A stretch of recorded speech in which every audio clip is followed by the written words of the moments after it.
Helen Smith speaking. Hello, Dr. Helen. This is Dean Esmay and Erin Pizzey calling. Hi. Thank you so much for calling today. Yes, thank you so much because it's so early for you. I'm delighted. It is. I know. Oh, well, it's so nice of you to be able to tape this. I am so sorry about my schedule. Saturdays are very difficult for me. But you're on a book tour, aren't you, at the moment?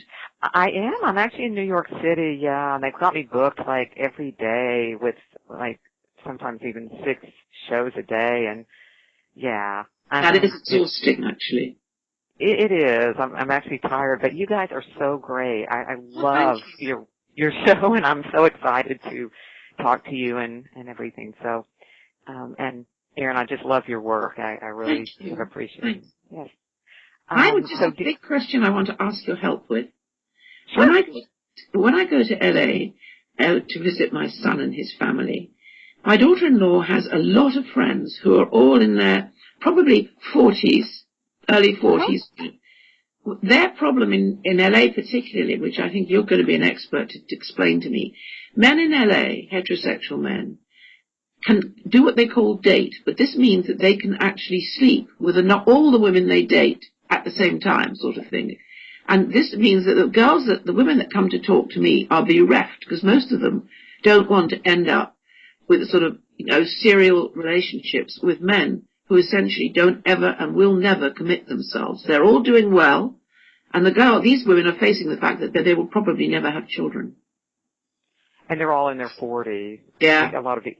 Yeah. That's a big problem in the coast. I've actually noticed that here in New York, it's that the women are younger. I mean, hopefully they'll find someone, but we talk to a lot of women who are like 29 to 30, and they've got the same problem. So it's funny because in my book I talk about a woman there who was 40, and she said she hadn't gotten married, but she said that all the guys she meets want to get like a younger.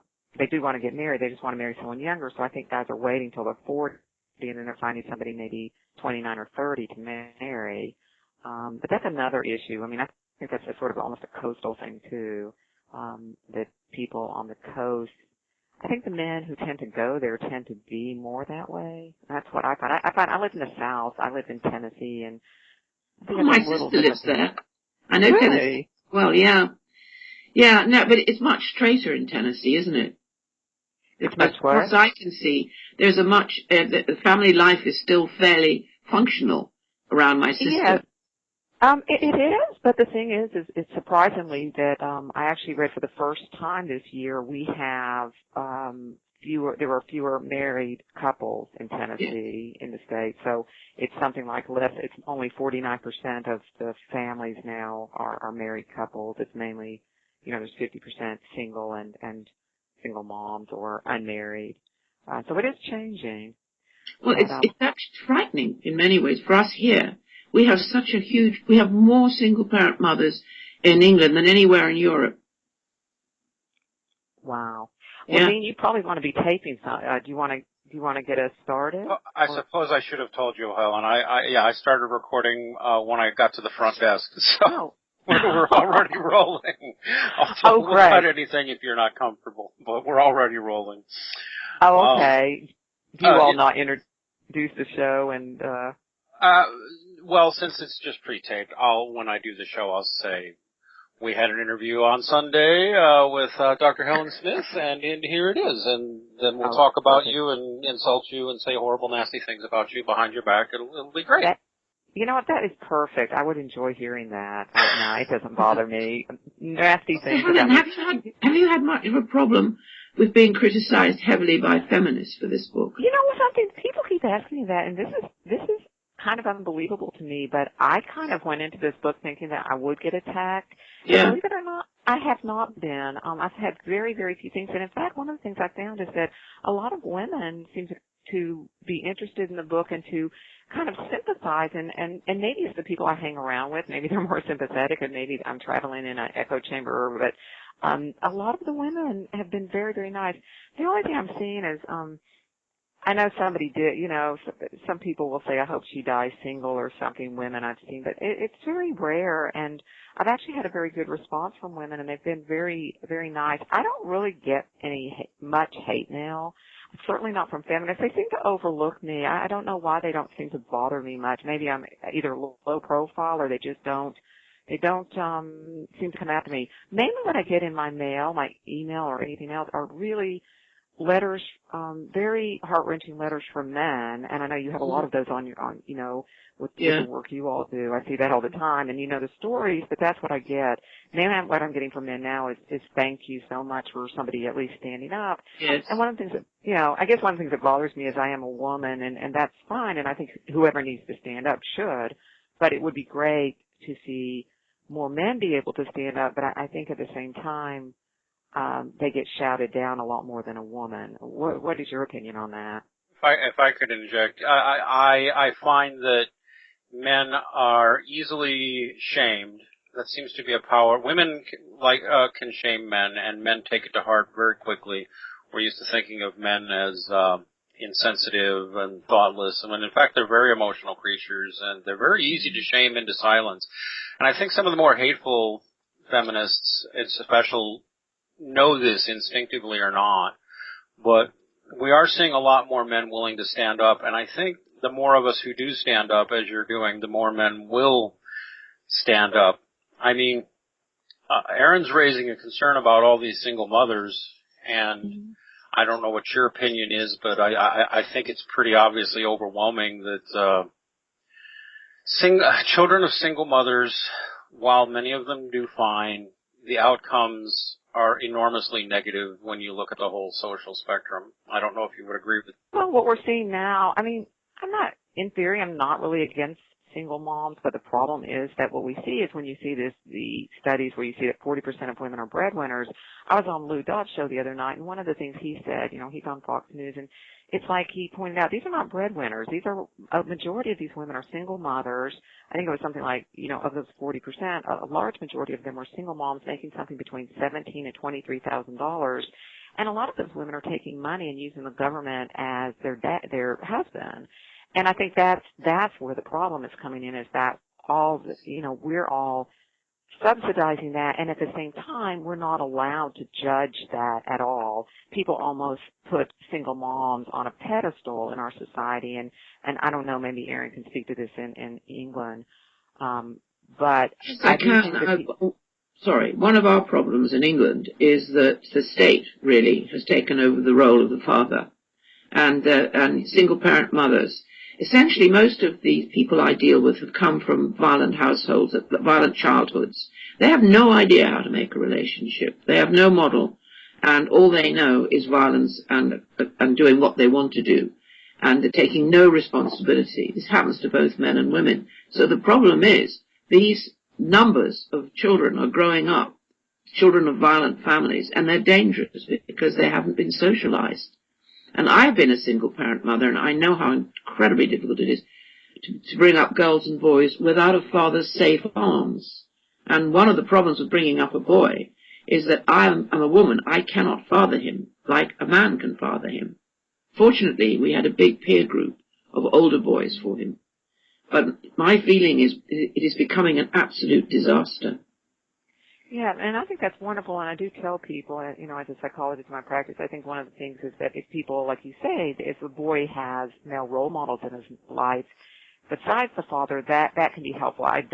Truthfully, I don't know that it really takes the place of a father. I've worked in juvenile courts, and you do see, obviously, a lot of the boys there who commit crimes, especially violent crimes, are generally those kids without a dad. And we know the studies show that girls become more promiscuous and have more sexual partners that get into more problems with, unplanned pregnancies when they don't have a dad in the home. So obviously it's a very stabilizing force.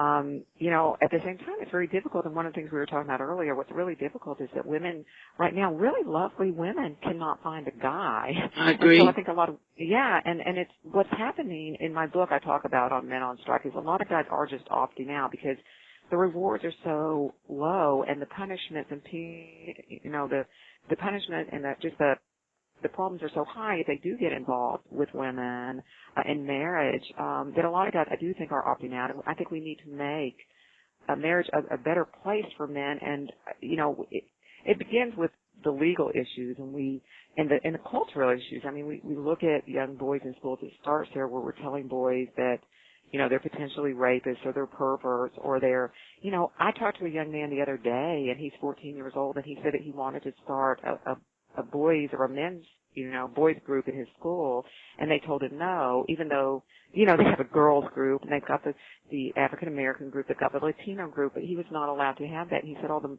teachers in the school were afraid to even allow him, even the male teachers were afraid to let him have a men's group. So we have a bunch of boys who are told in schools, you are not allowed, even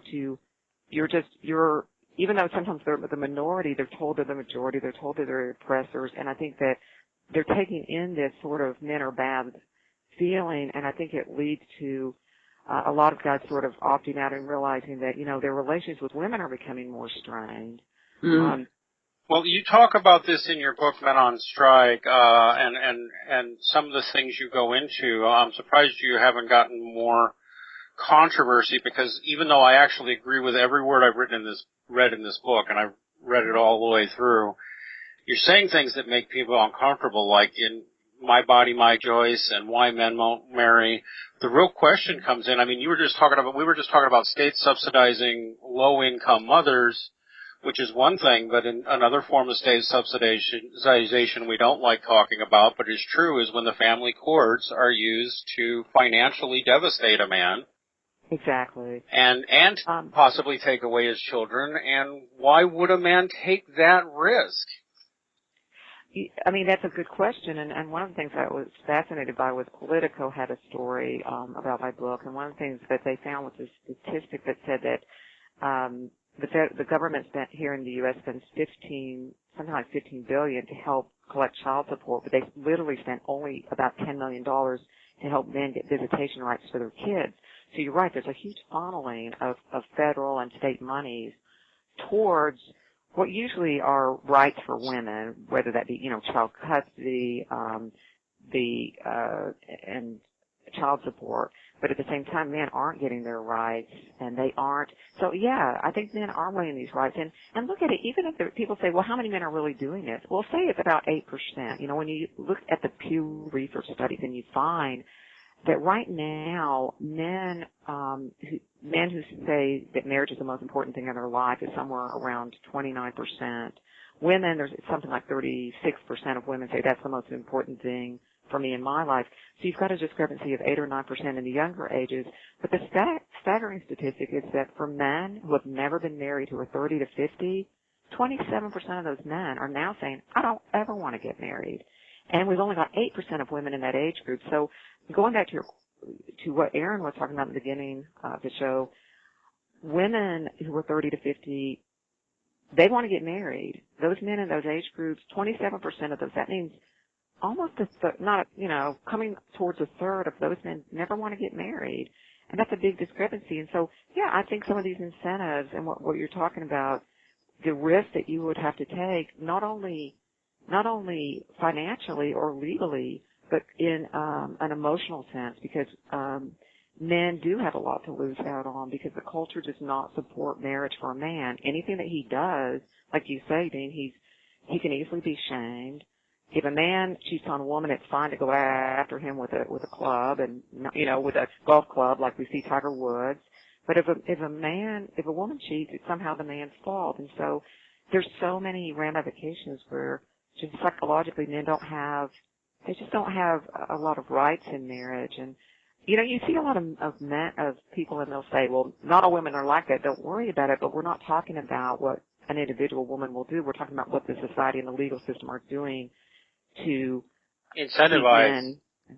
Mm-hmm. Incentivize or disincentivize. And I'm going to mostly let you and Erin talk, but I just want to make one more point for our listeners. I know a lot of the people on A Voice for Men, especially, which is now the largest men's advocacy site on the internet and still growing, but they'll be listening to some of that, and you're saying, you're damn right we're not getting married, and we don't even feel sorry for these 40-something women who can't get married. They helped set up this system, and they cheered it on. Screw them. Some of them are pretty angry. But go ahead. You guys go ahead and talk. Okay. Yeah, I mean, I do think that that's what they're saying, Erin. I think that with these 40-something women, it's really not, in a sense, you know, it's true that I think women don't really understand. Like, I talk to normal, everyday women in their 40s, and a lot of them, for example, one woman was telling me once about how her boyfriend didn't want to marry her. And then when I actually talked to her, she told me that she goes, well, he doesn't want to get married because he has a lot of assets and things, and he has land and he's got a lot of money, and this woman didn't understand. She goes, well, I guess he's just greedy. And I'm like, what? I said, well, she thought that he was being greedy because he didn't want to hand over all his stuff to her. And it's almost like I think women have this feeling, even just normal everyday women, that whatever is a man's is hers, and whatever is hers is hers. And I just think that men are sort of getting more savvy to this way of thinking that the average woman has. Does that resonate with you, or do you find? Yes, it does. It does. It's this sense of entitlement. I'm absolutely shocked by an awful lot of women who turn around and say to me that they're unhappily married, but they then say, of course, I'm a feminist, so I don't do cooking and I don't do housework. And I just said, well, what do you do? And the answer is, well, it's not really my problem, it's his problem. I remember one woman saying to me, but he knew I was that sort of girl when he married me. Because he was now busy trying to get unmarried, and she was absolutely shattered.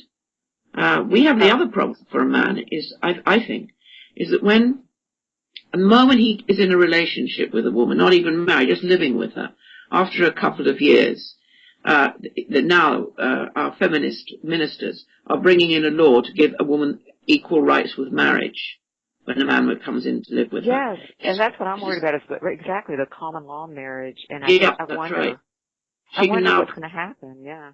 Well, I just think less and less men are going to risk anything. They'll go to the whole idea in LA where men can have it all. They can date women, they can sleep with women, and the women I'm dealing with are absolutely wretched because they know there's only a few more years, and then they're going to not be able to conceive a child. And then none of them have an income enough to be able to do it on their own, because your provision for single-parent mothers is nothing like as good as ours is. I mean, a woman, if she has a child without a man around, she will have her own accommodation paid for, her council tax paid for, and a sum of money every week. But then we'll try to shame a man for not wanting to have that, for wanting to have sex but not commit. But it's almost like, does he owe anybody commitment in a relationship where he has no guarantees of anything? I don't think a man owes anybody anything, and I don't understand. I mean, I can understand where men are sort of coming from.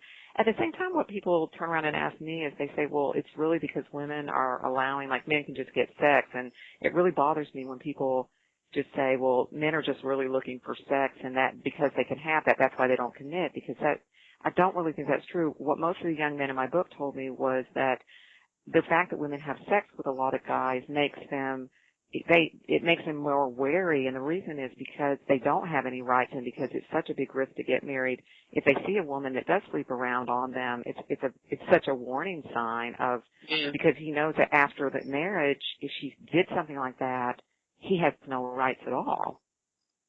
And of course, the moment he's in a relationship, he loses all his rights for the first and the most vital right. If she claims he's hit her, the police will pull him out, and he is then guilty. He loses the right to be innocent until he's proved guilty. From the moment he moves into a relationship, and once he's out of that house, it's up to him to prove that he is innocent. And he can't do that, particularly if he's been accused of molesting children, where there's a lot of that from women, because they know that once he's accused of molesting the children, he can't come back. He can't see his children. He goes out of her life, and then for the rest of his life he's chased for child maintenance. It's not a happy picture for men and women these days. It really isn't. Well, what do you think? I mean, what do you think, Erin, that women can do? People ask me that, and I do think one of the things is that we need to look through, just as we did with the feminists earlier, and look through the discriminatory laws here in the United States, starting and going through and finding how are they discriminated against men and how do we change them. I doubt that's ever, that's going to happen unless there's a lot of us who stand up and say, you know what, we're not going to take this anymore.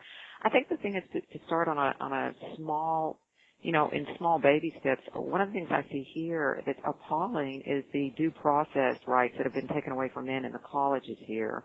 Yes. There's a letter that, and I'm sure you know about that, and maybe you've all discussed it, but I don't know why people don't address that. I don't know why somebody's not standing up for the colleges and saying, this is ridiculous. I mean, that a man, there is no, they only need 50% evidence to charge a man with a sexual assault or some type of sexual harassment against a woman in college, and that he can be thrown out. If a campus tribunal just thinks that he did it, there doesn't have to be any proof. Again, he's got no rights. Right.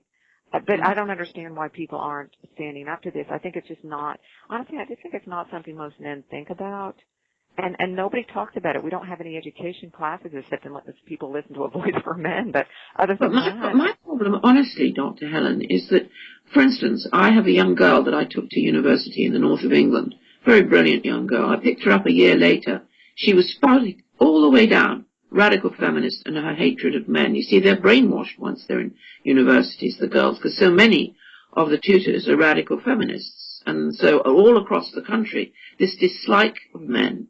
And I have to sometimes just stop a woman saying something that, have you heard what you just said?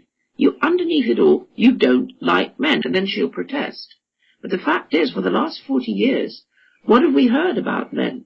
Well, from the very beginning, I remember standing in these big platforms in women's meetings and them saying, marriage is a dangerous place for women and children. And our minister at the time for women said, the new model will be women and children. Men, unfortunately, can't be trusted.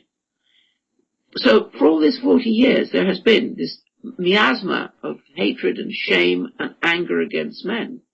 I think we have to start, as you said, with baby steps, and just personally stop any woman who is denigrating a man and say, why? Why do you feel you can do this? I do that, and people really look at me, or they pretend like it's not really happening. And I actually, maybe I become too emotional, because a lot of times when I see women, even a family member who says something, I get very, I will say, why are you doing that? Or, and people just, they don't understand. If something happens to a woman, it's horrible, like if she's hurt in some way, whereas if it happens to a man, it's just not, they just don't see it as important. It's actually funny, for a man to be beaten or harmed, and it's so ingrained, and I think you're right. I think if we stop, and that's the thing that I'm seeing with my book, is there are women out there, and I don't know what percentage of them, and maybe but there are women who, I don't know if they're willing to stand up, but they're definitely willing to listen, and they are starting to see what is happening, and they don't like it. But the thing is, just because you don't like something, I think, we have to change the tide, and I think that's a good point. It's just in our interpersonal relationships. That's one of the points I make in the book for women. My book is for men, but I have a little section in the book for women, and one of the things it says is, if you see your girlfriends bad-mouthing men and you're out with them and they're bad-mouthing men, put a stop to it. Don't speak up and say, you don't appreciate it. And honestly, I think women, they tend to sort of be herd animals. They all want everybody to be on the same page. And I think women are so desperate in some sense to be liked, mostly by other women, that they will just put up with the most, obnoxious behavior. And it's kind of a bonding experience where women get together, and I guess you even see it on the talk shows where they just don't seem to think anything of just saying anything negative about a man. And they all kind of get together, and then they all wonder why, as they're 40, no man wants them. Yeah. And I mean, I don't think it's just their fault. I do think part of it, too, though, is that I do think that men, I think one of the things is that women are waiting longer and longer to get married because of their careers and things, and I do think it seems that men now want to get married around 40, and they do want somebody who's a lot younger, maybe. That's always been the case, hasn't it? I remember, I'm 74, so I come from a time when relationships between men and women were intensely romantic. All that got poo-pooed by the radical feminists. But no man or boy could take you out unless he had your parents' permission. And he had rules about what he could do and couldn't do. And in my time, men didn't risk having sex with women because they knew if she got pregnant, they'd have to get married. And the families knew each other. And now I just feel women are very unprotected, and especially this whole business of having a career and then the child, because no one's been honest about the fact that you are far more likely to have damaged children if you wait too long. And women very often...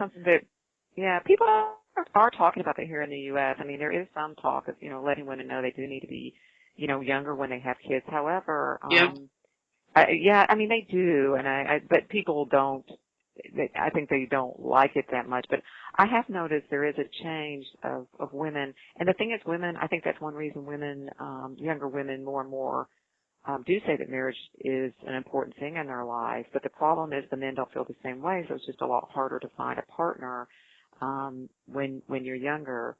I think that men need to do something here too, because men are very quick to throw their fellow men under the bus. It's like a woman's pain is a call to action, and a man's pain is a call for mocking. And men have that attitude too, and we need to stop that and stop trying to impress women with how quick we are to denigrate our fellow men. Because men go along with this, and we even have people like, I don't hate William Bennett, for example, but he and some conservatives like Kay Heimowitz have addressed the growing crisis of men in family life, in education, in the workplace, and their answer is to call these men losers, instead of saying, what's wrong with how our society is treating men, and what are we doing to address their needs, their concern, and yes, their pain? It's like people don't want to hear it. No, you're right, and I've actually posted about some of these things. Yeah, Bill Bennett, and then Kay Heimowitz's book Manning Up discusses men as sort of man-child, and she really got the part about the anger, and she seemed to understand that there was a problem, but the problem was, like you say, when you tell people to man up, that they're child men in a promised land, which was one of her chapters, you're not doing any men any service. What was interesting is I noticed Tucker Carlson, who was on hosting Fox and Friends, they actually did a show yesterday on my book. I wasn't there, but I noticed that Tucker Carlson was saying men need to man up and take responsibility and get married, and that was the problem, that they didn't seem to get the thesis of my book at all. I guess they hadn't even read it. But I just was appalled that is the opinion of a lot of men. Like you say, they denigrate their fellow man instead of standing up and saying, you know what, there are a lot of problems in our society with how men are being treated. We need to look at what's behind it. They stand up and they say, okay, men aren't getting married. There's something, they need to man up and start taking responsibility.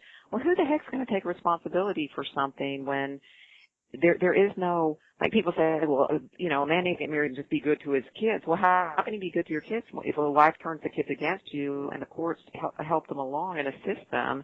It's very difficult because you're right. I think that men are very sensitive, and to feel that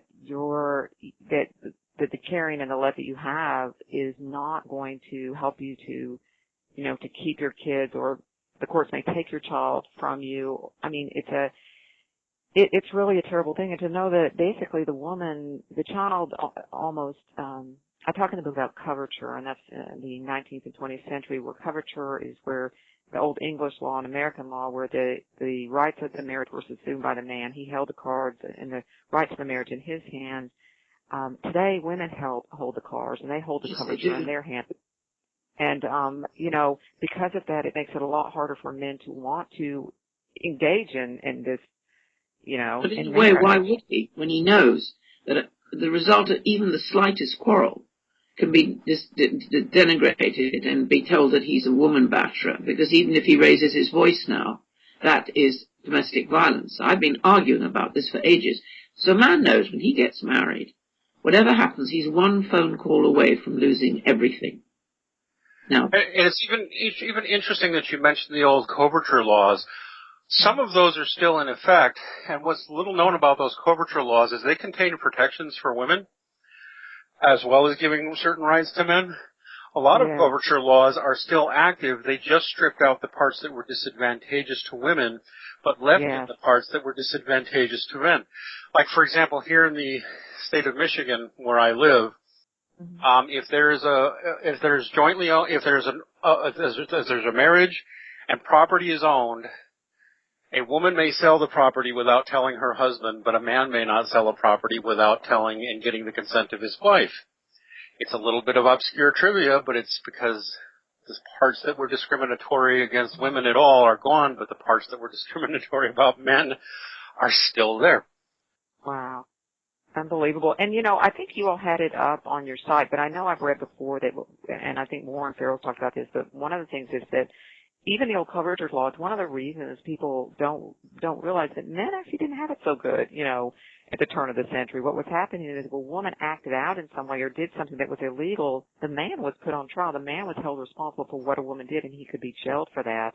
So when people talk about, well, men were hitting women back then, well, yes, it was horrible, but at the same time, if you're being held responsible for her behavior, which it's a terrible system, but on the other hand, if she did something that was against the authorities or that the government didn't like, then you yourself, the man, could be placed in jail. So it wasn't like men were going around having this fantastic time and women were all being, horribly discriminated against. There were also discriminations against men, particularly those men who are just, average men without any political power.